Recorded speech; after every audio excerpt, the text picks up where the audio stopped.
Hello, everybody. Welcome into the NBA Front Office Show. I'm Trevor Lane. He's Keith Smith. We've got a lot of stuff to get into going on around the NBA, the free agency period. A little bit quiet, but still some interesting things going on around the NBA, including a massive record-setting trade that we're going to talk about.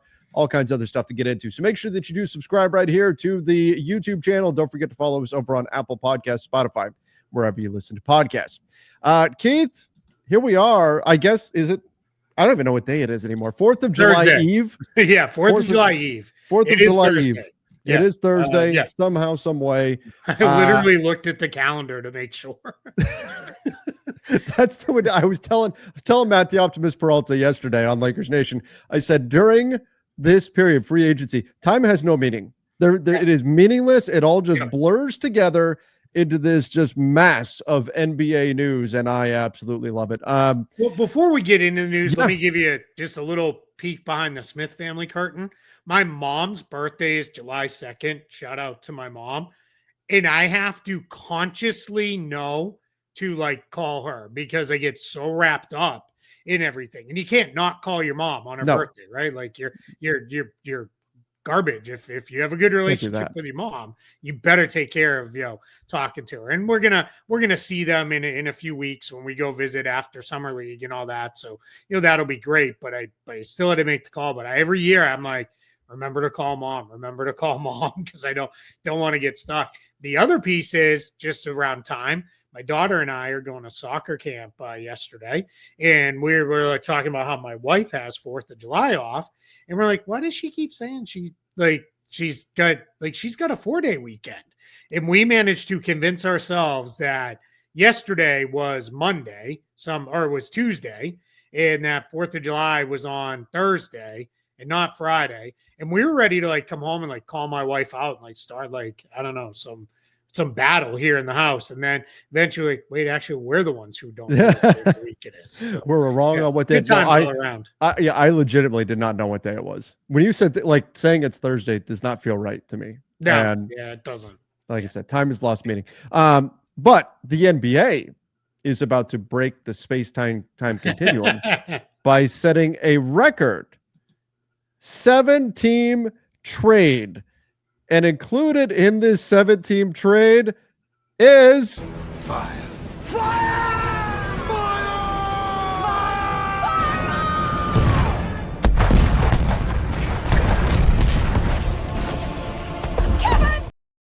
the Kevin Cannon lives. One more time, at least. One more time. Maybe Lazarus one more time Rising. when it goes official, too. We'll have to break it down. Trevor, we may need to do a full hour-long show just breaking down a 7-team trade. Let's not, because I'll tell you what, everybody, look, just to tell you the truth here, it's a 17 trade, and that's exciting. It's going to set a record. It's not really a 7-team trade. No, it is, but but it's not really. It's all the stuff that you've already heard. Yes, that's going down. That's just being executed together as one big glob of trades. And so that's how it's qualifying as a 17 trade. In fact, I'm pretty sure that all the GMs involved just kind of on a group text said, it'd be really funny. And that's how this all started. This is the one thing, the moratorium, which, to be completely honest, is now essentially useless. The moratorium started because the league year ended on June 30th, and the moratorium used to be 2 weeks long. What is the moratorium? Let's start there. Yeah, so the moratorium period is July 1st starts the new league year at midnight. I know now we think of it as 6 p.m. Eastern, but that's when free agent negotiations open. And that was, quite frankly, done so it wasn't me, you, and the other weirdos up at midnight Eastern waiting on news to drop about signings. They moved it to a much more time where they can kind of own the evening news cycle. So then the moratorium starts on July 1st, right at midnight. What that means is there are no transactions that go minus a handful. We're going to actually talk about things that can get done during the moratorium because some stuff is going official right now as we speak. I'm just watching tweets come in. But we'll get into that later. So in the moratorium, what the original point of it was league year ends. The accountants on the NBA side the Players Association side sit down and they go through the books together, figure out how much money did we make, how much does everybody get this. They plug in their formulas, and that gives us the salary cap for the next year. Well, now we're in a world where that all happens as pretty quickly, and they're like, all right, it's done. Here's the salary cap. We had that on June 30th. Mm-hmm. Now the moratorium, you ask around and people are like, yeah, I don't really know why we need it anymore. It doesn't seem to be super necessary, other than it allows for things like this. We're having fun with it. But why this happens is the teams will put this together in a way that it's actually going to be advantageous for all of them. Yeah. Somebody may avoid a hard cap. Somebody may avoid a second apron hard cap. Somebody may be able to ship out something that allows them to create a trade exception that is better for them or something like that. That's why these are going to get all linked and rolled together. You're 100% right, Trevor, when you say nobody get too excited. It's not like all of a sudden in jumps the Lakers with LeBron as part of this. That's not going to be a thing. You may get draft rights to some dude who was drafted 4 years ago thrown in there just to satisfy the touch rules, cash, maybe a top 55 protected second round pick, a bunch of stuff that people are like, I don't really care about that. Those may all get kind of tossed in there just to make the rules work for the trade. But for a nerd like me, I'm going to have a blast. I may do an hour-long show by myself than just talking about it and breaking it down. You can take the day off because you've earned one for sure. And I'll just sit here and run through it. And 4 people will be like, cool, I'm unsubscribed from the channel if this is what this mess has become. I mean, this is like, for example, if you're a Lakers fan, the Lakers side of this, it's the trade to get Adu Thiero. So like that's it's not stuff is happening. Right. It's stuff you already knew. Like we all knew that. We knew that a week ago. It's stuff that you already knew was going to happen. Now, as far as the players involved, it's Kevin Durant, it's Jalen Green, it's Dylan Brooks. It's again all the stuff we already knew. It's just getting combined into one. But still, you're right. Teams can wait to execute these things, then put them all together, find ways to execute them in the most advantageous ways possible. Now, there is some danger behind that. We saw it with the Gary Payton II, the 4-team trade years ago. It was a couple of years ago. I don't know. That was at the trade deadline. Right. But you can see where sometimes it can create problems where if one piece hits a snag, the rest of the trade can unravel. But in general, especially something like this, it's going to be just fine. And we'll always know this as the summer when a 7-team trade happened. Yep, that's it. And the risk of just the moratorium in general too. Risk, fun content. One of the best nights ever on NBA Twitter. You get Mark Cuban driving around trying to find DeAndre Jordan's house. That's right. Him to sign with the Mavs while his teammates keep him captive. And Paul Pierce tweets pictures of emojis. Tweeting the emojis themselves. So it was that is maybe the best NBA Twitter night ever. Which Brooks was funny, but that didn't have like the staying power of the DeAndre Jordan thing, because that played out for like hours. The wrong Brooks thing was indeed pretty funny. Oh, it was great. Mixing up Dylan Brooks and Marshawn Brooks, and the two sides each thought they were getting somebody different. Yep. The DeAndre Jordan situation was put the tweet out. Yeah. And then it was like, and that, just so everybody's clear, if you remember, that was not Woj's mistake. No. That was literally the teams were not on the same page. It sounds like, hey, you want to trade for Lane for Smith, and they're like, okay, sure. And then like, no, not that Smith, not him. I want the Clerks guy. He's funny, not that one that talks about basketball. Kate, this is maybe not a huge surprise, but I just really feel like hitting this button. I've just been handed an urgent and horrifying news story.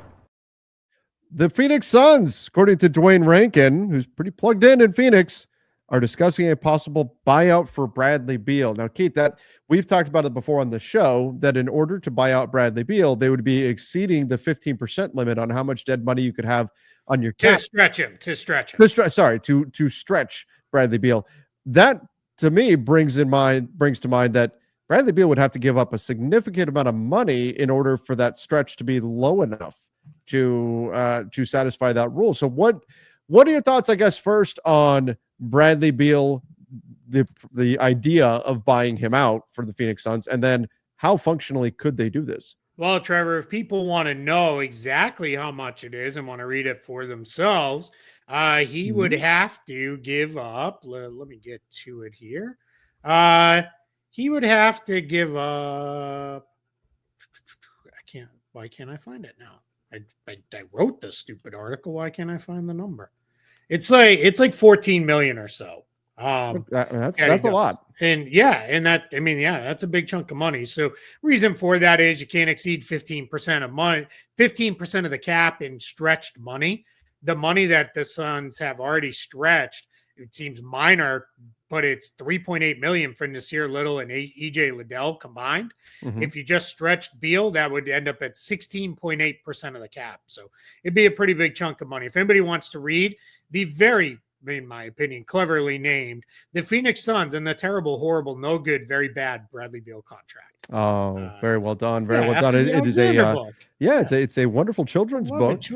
Yes. Bedtime. It's a little bit scary though, frankly, when you look at that salary. But the scary. That part is scary. Yeah, don't read the Bradley Beal one. Read the Alexander version to your kid. It gets bad days. You don't need to move to Australia. I don't think Bradley Beal's moving to Australia either. Myself.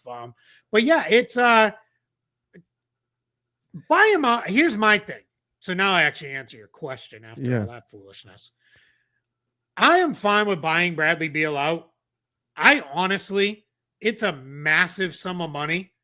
I just eat it in the 2 years. And not stretch it. Yeah, don't put $22 million on, right? Because it's going to get down to roughly the Damian Lillard amount in that range. Yeah. You're going to put $20 million on your books for the next 5 years? Like, I don't know. That's... Keep what? Why buy him out to begin with? Is Bradley Beal, causing all these problems behind the scenes? Doesn't seem like it. He's eating all the food and trash in the locker room, right? I mean, that's not Bradley Beal. So why do this? Because what you do if you buy him out is you lock that dead money onto your books. Now, I don't think it's likely that he's going to be traded, but you make it a certainty when you buy him out. There's nothing you can do with that money. It will sit on your books no matter what. Yeah, you don't trade the player. Yeah, there's no trading dead money. Yeah, it just sits there. So no, I mean, this would get them, I guess, if they were to stretch it, it would get them a little bit of space. Oh, it gets them way under the aprons. Right? Like that's why. Like that, there's your answer, right? We are now under the aprons. But you are like 2 years away. And no, scroll back up to their table, their salary table, if you can. I know it sounds crazy because people are like, what are you talking about? This seems so expensive. This year, super duper expensive. Next year, still pretty expensive. The year after that, it's Devin Booker and not that much on the books. Like you could really be in a space where in a couple years, you're looking pretty good. And that's where I'd be, that's what makes me really leery is, are you taking a I'm not going to say small, but a problem today, and you're going to make it a problem for the next several years. Like that's the issue you're running into. I get it. Reduces the tax bill. I mean, if you knock him down to 20-ish million left, let's just say, right, he's owed 111 million. Mm-hmm. Let's say they get that down. I'm just going to keep it round figures, 100 million, and you knock it down to 20 million a year. Okay. That's you save 33 million off this year. Yeah. That's and the tax savings with the Suns. Yeah. You're talking $190 million, just this year alone. Okay. They say maybe even 200 million in real actual dollars. Never mind. Second apron, buy. First apron, buy. I don't even, it could maybe get them close out of the tax. Okay. You're just in a spot where that's why you consider doing this, but oh man, I don't want to look at $20 million for a guy who's not on my roster for 4 more seasons after. Look, Matt Ishbia may have the money to make it rain, but 190 million is 190 million. I mean that's a lot of money. Oh yeah. There's no question. So that does make some sense why they would do it. But again, I guess it's a cost reward. And for example, the Bucks said we're going to have the largest buyout ever with Damian Lillard, but while that's going to hurt, we feel like getting Miles Turner, and perhaps this is what convinces Giannis to stay, that is worth it. right? Yes. So I guess the question for the Suns, what if they're considering this, whatever they're getting out of it would have to be worth it. And it could be that saving that 190 million. It could be they have something planned. If they drop below the aprons, there's something that they're going to do. I would have to wait and see before just dismissing this as a crazy decision out of hand. And we know they've got the Kevin Durant trade lined up. Yeah. But if they want to do more, they may want to do this Beal thing in the next couple of days before the moratorium expires, because maybe there's a way to be like, hey, we can aggregate now. Like we can send Grayson Allen and Royce O'Neal somewhere for a $27 million player and make it happen that way and figure it out. Like those are the things that getting under the second apron would open up for them that they don't have today. So I will say this, just it's a holiday weekend. I'm feeling good. It's been a fun week of stuff. If I'm going to give the Suns the benefit of the doubt, I probably shouldn't, but I'm going to, and say if they go down this route, it's because they have absolutely exhausted. We can't find a trade for him that he also agrees to. Right. And if they can't, then I have no, I might say no issue because I don't like the stretching it. Yeah. But I get it if they're like, we just want out. We want to wipe our hands clean and be done with this situation. But you're only kind of done with it because the dead money's still going to be on the books. So let's see. But this has been buzzing around that this could be a thing, and it looks like we're maybe finally on the precipice of this happening. And if he does get bought out, I would like Bradley Beal immediately has a market. There would be plenty of teams that would be interested in Bradley. Just nobody wants to pay Bradley Beal $52 million and have a no trade clause encumber them. But Bradley Beal as a free agent already getting paid by another team, lots of teams will be very interested in Bradley Beal. Kind of the same conversation with Damian Lillard minus the obvious injury part, where it's, hey, will you take $2 million, $5 million to take not $2 million, but take $2 million on the cap because you're veteran minimum amounts like 3.6. Like, will you take that because you're already getting your money? Like, yeah, sure, why not? And Beal may say, hey, I need the taxpayer mid-level amount or something, but for the taxpayer mid-level, yeah. If you actually look at his numbers, he's still pretty productive. It's just, it just doesn't really have any real value to the Suns. Right. And part of it's fit. But all right, let's get on to our next story. And this is a kind of a strange situation here. The Jonas Valanciunas situation. He's apparently, and he was in the trade, the Sacramento Kings trading him to the Denver Nuggets. And this is a difference-making trade. I mean, not only is it a backup center for Denver, but Sacramento needs this trade. They clear room this way. Now Jonas is considering leaving the NBA and going and playing in Europe. He has another year under contract. Keith, where does this go? What happens? Does the trade? I know the trade hasn't been processed yet. Correct. So does the whole trade unravel? Is there a domino effect here? I can't think of many times that we've seen a situation like this where a player's getting traded and then before the trade's actually executed, suddenly it's, well, no, actually, I'm going to leave the country. Like, what do we do here? Yeah, and so this report came out of it was Donatas Urbanis, who he's like EuroLeague Shams, like he's all over news, all over the EuroLeague, and you can really anything that's any Lithuanian team or player, he's really all over it. And he broke the news that he has a 3-year offer for $12 million to play for Panathinaikos in Greece.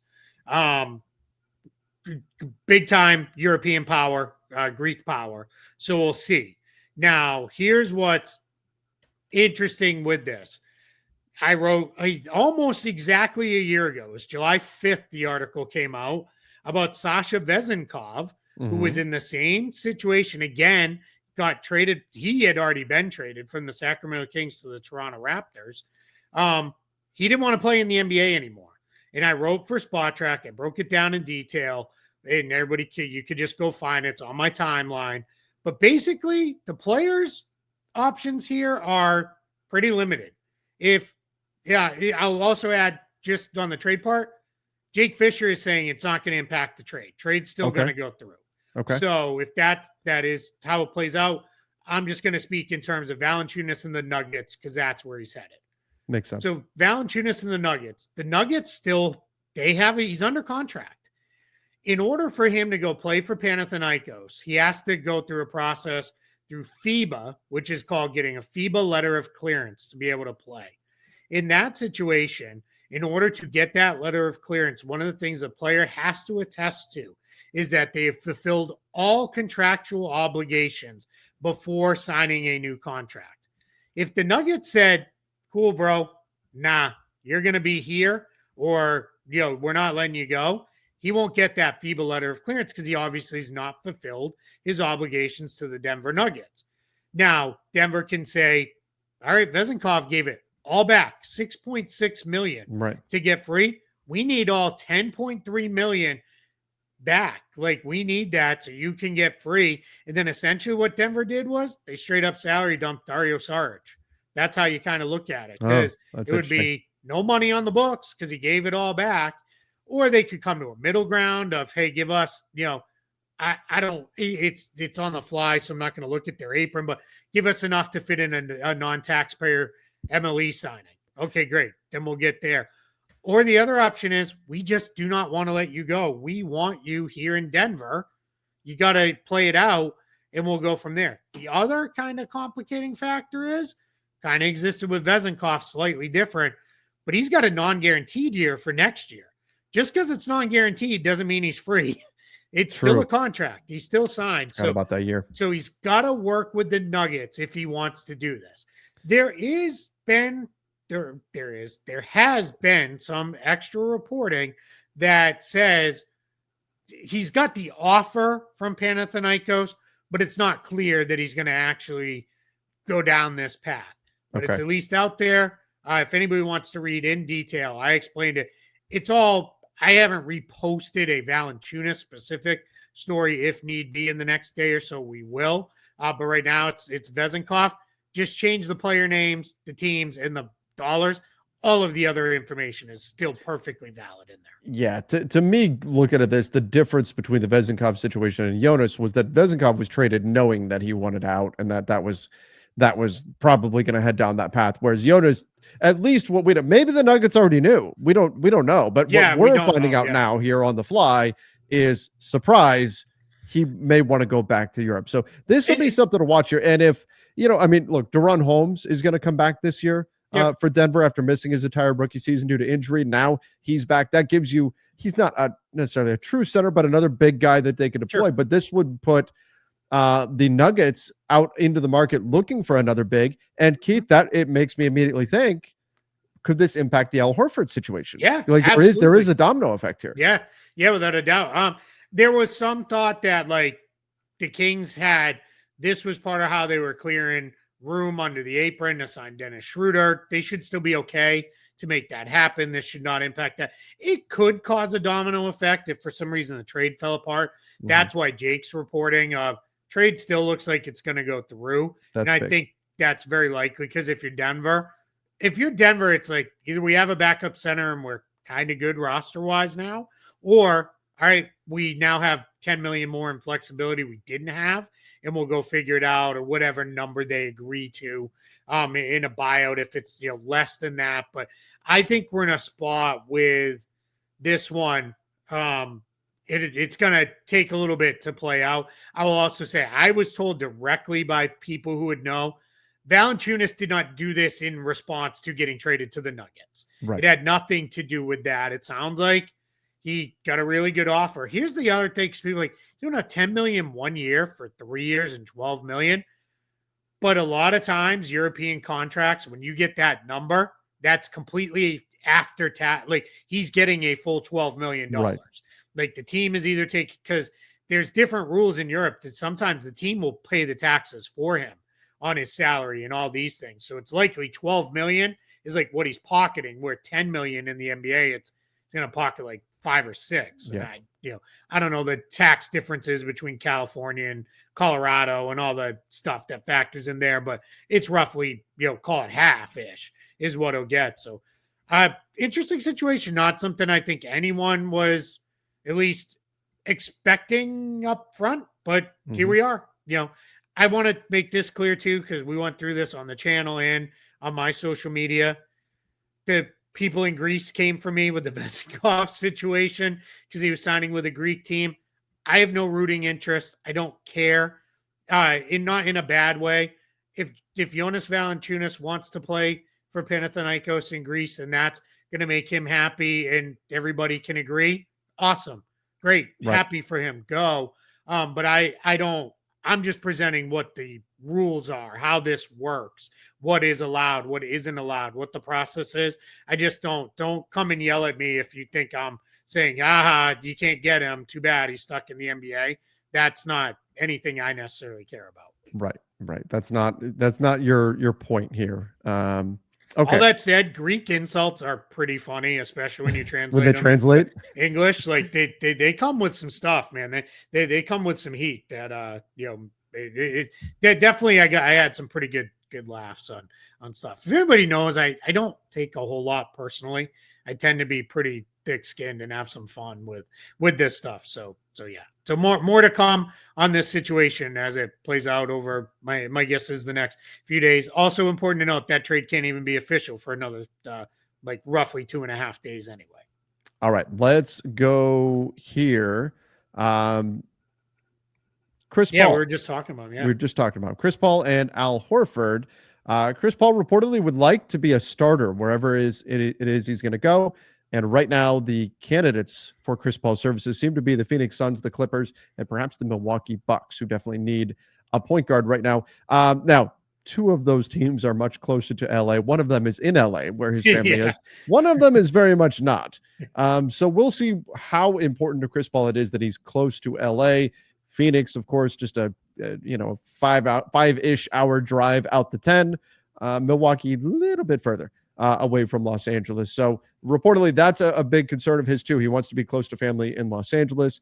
But we'll see where this all goes. I guess where this brings me though is, should Chris Paul be a starter? For two of those teams, for sure. Uh-huh. Suns don't have a whole lot at the point guard spot, and neither do the Bucks. So I would say, 100% he would start there. Clippers, I mean, it really comes down to, can him and James Harden make it work again? I would assume if he's open to the Clippers, he understands, like, hey, James Harden's there and pretty well established. Like, we don't need, any nonsense from two guys who reports were, they had success together, but didn't necessarily love playing together. So, yeah, Chris Paul started 82 games last year for the Spurs. That's wild at his age, at his size. Small guards like that used to be done at 30. So yeah, I think right spot, yes. You have to have a good backup though. He's not a starter and play 35 minutes a night anymore. He can start and give you 25 to 30 minutes a night. Yeah, 28 minutes. 28 a game last season. And for 82 games. I mean, that's incredible. That in and of itself. Yeah, it was pretty good. Yeah. Right. And you can't expect that out of him. Expect him to play 82. But I would be more realistically, if you get him for 60 games, especially if we're talking about a veteran minimum, okay, you probably feel pretty good about that. Yeah. I think, too, with Chris Paul, he only has come off the bench 40 times in his entire career. You have it on the page. If you're watching, you can look it up on Basketball Reference if you're not. With the Warriors, that one season, those are the only games he's ever come off the bench in the NBA. And we all know that was not good. He didn't like it. Just situation did not go well for anybody involved there. So, yeah, I mean, I get it, but 40 years old, year 21 in the league, you better have a pretty good backup, would be my guess. Still going strong, too. Yeah. Sacramento, I'm guessing now, too, just to close that loop off the table after signing Schroeder. That was another team that was reportedly interested in Chris Paul. So, yeah, we'll see. Al Horford, another older player. Warriors, Lakers in the mix Warriors, there? Lakers. And Denver it should now, be Denver. maybe? Denver should be interested. Yeah. Yep. If the Valanciunas thing, I was told he has not fully closed the door on a return to Boston as well. I think all things being equal, he'd love to stay in Boston, but they don't know what they can pay him because they're dealing with all the apron stuff. And I don't think that they are going to be very good next year. I think they're probably still in the playoff mix because it's the East, but I think Al Horford is, I think if it was like, hey, we'll give you $15 million to stay in Boston and help weird transitional team through a goofy year, you probably say, okay, done, I'll stay here. But I don't think that's going to be where the offer lands. So yeah, you should go chase a big spot, big role on a good contending team. Exactly. Why not? Yeah. And when we'll see ultimately where he lands. That retirement could also still be that was also mentioned that he is to. weighing the idea of retiring. Yeah. I don't know how many people know when he was traded back to Boston, his family was like, this is like this is where we're gonna live. Like this is where we're gonna be. He has a very young family. I don't know how thrilled he is about, hey, let's jump all around the country again. We just talked about it with Chris Paul too. Like that's a big factor in the LeBron situation as well. Yep. These guys when they're 25 and it's just them or them and a girlfriend or a wife, whatever, right? It's let's go try somewhere else. It's a lot easier. When you're in your mid to late 30s or in your 40s and you're like you have kids a in base, school and all your that. kids, they don't want to move their families around all the time. That's a big part of the Bradley Beal situation to try to, if we chain that in as well, he doesn't want his family being bounced all over the place. That's that's a challenge in this stuff. Yeah. Yeah. I don't blame him.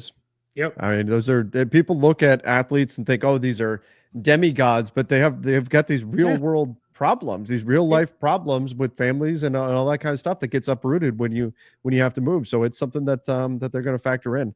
And yes, millions upon millions of dollars makes life easier. Absolutely. But it doesn't make it any easier to go talk to your 6-year-old and be like, hey, you're leaving all your friends. Yeah. Like that doesn't make that 6-year-old's not gonna be like, cool, we'll just buy new friends. Like that's not like, I get it. Their lives are countless ways easier than you, ours, and 99.9% of the people watching this, but it's still not an easy thing to do. For sure. Okay. My Lakers got some news yesterday. Deandre Ayton, nice. who we factored as probably the best option out there in terms of the free agent market as a true center, a true five, to add to this team. And Keith, fairly fortuitous, I think, that when the Lakers were about as needy as they have ever been in the center department, they do not have a center on the roster, depending on how you want to view Maxi Kleber and then Trey Jemison on a 2-way contract. For Deandre Ayton to secure a buyout with the Blazers, and then ultimately, it took a few days, but ultimately land with the Lakers. So I've talked about this signing for hours and hours already on Lakers Nation. But Keith, let me get your thoughts on Deandre Ayton to LA. Just give my kind of on the record here with this. This could be awesome. This could be meh.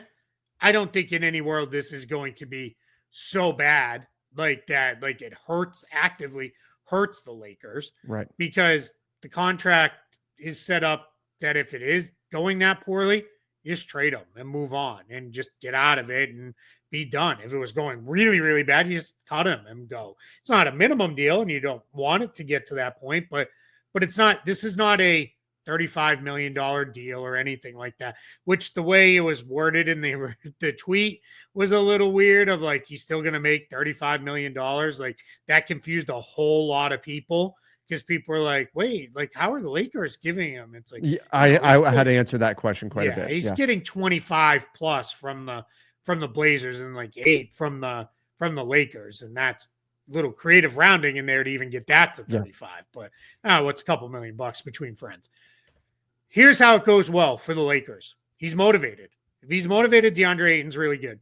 Like he can give them a lot. He's never going to be very good defensively. At best, you're hoping he's passable, which is, whatever at this point.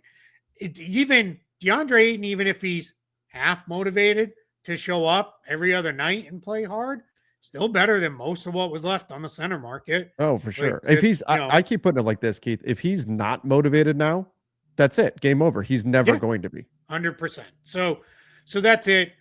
Let's be positive, right? His best years came with Chris Paul in his ear, really kind of yelling at him and get in the right place and stop doing stupid stuff. And then he was really good for that time with Chris Paul. Luka and LeBron, assuming LeBron's still there, obviously, that they're going to be the same way, right? They're going to be on him constantly of, no, you're supposed to be here. You're not supposed to be there. You're supposed to pop in this read, not, rim run and all the things that Chris Paul did for him. And as wildly inconsistent as he was, this guy's still like a double-double a night guy. Like He averages a double-double for his career. Yeah, Has never just not put up a double-double in any NBA season. Just a crap ton of talent there. I am 100% on board with the Lakers basically saying, we're not done though. We know we need something else. Because you do. Because if it doesn't work, then we get somebody else we can turn to and we can kind of go that direction. We'll see how that comes together, whether that's a trade or whatever. But compared to what was left on the market, I personally believe I would have rather have had Al Horford, only because it's a known quantity what he's going to give you night in, night out. But he's a decade older, and there's a chance he just falls off the cliff and it's over. He's more than a decade older. Yeah, and that would be my concern too. Like, you've been watching Al Horford obviously for years now. Do you feel like that would be a smart decision to say, Al Horford, you are our starting center 30 minutes plus a night? You're 30. Playing the center position. No. If it was Al Horford, you're going to start for 25 minutes a night. We have some other really good option for the other 23 minutes a night, or we've got a backup for 15 and we're going to play 8 minutes of small ball and that go. Yeah, that would have been fine. But I feel like by the time you get to the playoffs, you might be like, man, I kind of wish we had an Al Horford type who could do some other things. But I mean, the Ayton deal, it's fine. I have no real issues with this one. I kind of wish it wasn't a player option on year 2, but I've just kind of given in that the Lakers are just going to give player options on year 2 because that's what they do at this point. So that is their MO. Is what it is. It's what they do. It's what they do. And at this point, if I'm an agent and I'm negotiating a deal with Rob Pelinka and the Lakers, there's no chance I'm not asking for a player option because everybody else has gotten one. In fact, I'm just assuming that you get it. It's like sure. Yeah, it's like the giveaway prize at the door. Like, hey, thanks so much for signing, and here's a goodie bag. There's a player option in there. Yeah, it's like your sandwich from the deli has the pickle spear wrapped up in it. It's exactly. Like, in your pickle, enjoy. Right. Exactly. I only said that because I had a deli sandwich for lunch today.